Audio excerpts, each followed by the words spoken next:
यौगिकों का अणुभार जानने वाले हैं।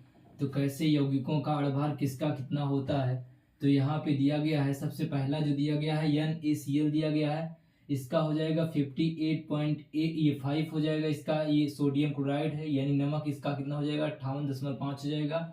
उसके बाद दूसरा दिया गया है कंपाउंड NaOH दिया गया है, इसका कितना होता है 40 होता है। ये सोडियम हाइड्रोक्साइड, इसका 40 होता है। तीसरा हमारे पास दिया गया है पोटेशियम क्लोराइड, इसका 39.5 होता है। चौथा पे दिया गया 4 नंबर दिया गया है, ये कैल्शियम कार्बोनेट है, इसका 100 होता है, अणुभार इसका 100 होता है। उसके बाद 5 नंबर दिया गया है H2O, इसका जो अणुभार होता है वो होता है 18। 6 नंबर दिया गया है H2SO4, इसका होता है 98। 7 नंबर दिया गया है HNO3, ये नाइट्रिक अम्ल होता है, इसका होता है 63। उसके बाद 8 नंबर पे हमारा जो यौगिक दिया गया है, ये दिया गया है कैल्शियम ऑक्साइड दिया गया है, इसका जो अणुभार होता है 56 होता है। 9 नंबर हमारे पास यहाँ पे दिया गया C6H12O6, ये ग्लूकोज होगा, इसका जो अणुभार होता है वो हो जाएगा 180।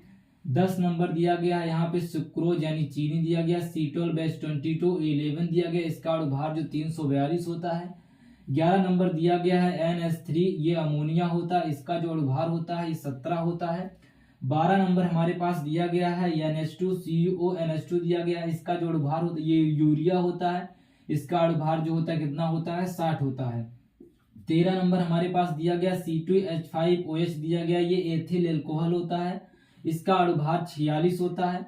14 नंबर हमारे पास यहाँ पे दिया गया C6H6, ये बेंजीन होता है, इसका जो अणुभार होगा कितना होगा ये 78 यानी 78 होगा। उसके बाद 15 नंबर हमारे पास जो कंपाउंड दिया गया है Na2CO3, एक सोडियम कार्बोनेट है, इसका जो अणुभार होता है 106 होता है।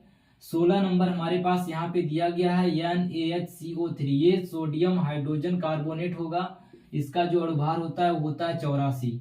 17 नंबर हमारे पास यहाँ पे दिया गया है NH4OH दिया गया, ये अमोनियम ये नौसादर होता है, इसका क्या हो जाएगा 35 होगा। उसके बाद 18 नंबर हमारे पास दिया गया है CaOH का क्या हो जाएगा होल ट्वाइस, इसका जो होता है ये कैल्शियम हाइड्रोक्साइड, इसका अणुभार कितना होता है 74 होता है।